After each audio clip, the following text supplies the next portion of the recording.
All right, so similar to the last unique equation, this time we have x is equal to 2.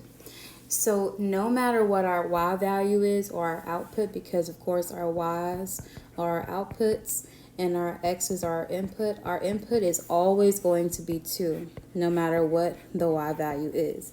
So I could have like y being -2, -1, 0, 1, and 2. I'm sorry, I put a negative there again.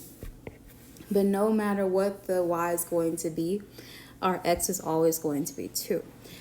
Since there's no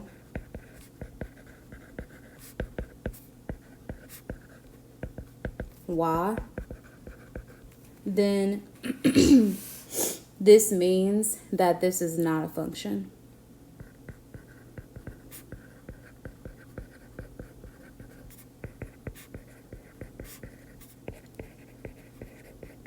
Remember that for an equation to be a function, you have to have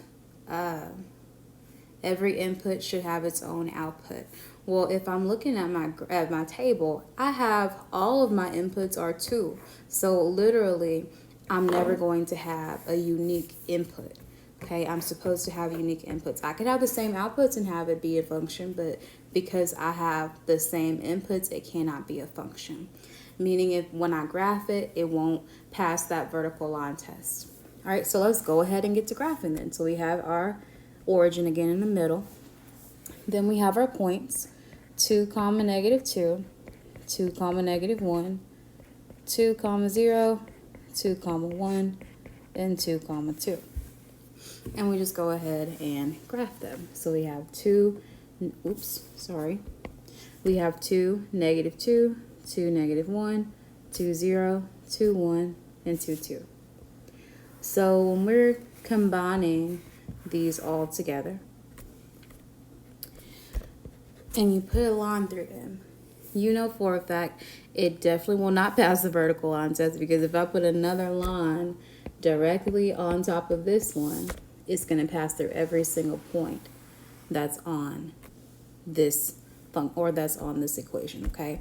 So it cannot pass a vertical line test. When you see an equation like this, x equals something, and there's no y, then this is not a function because it cannot pass the vertical line test.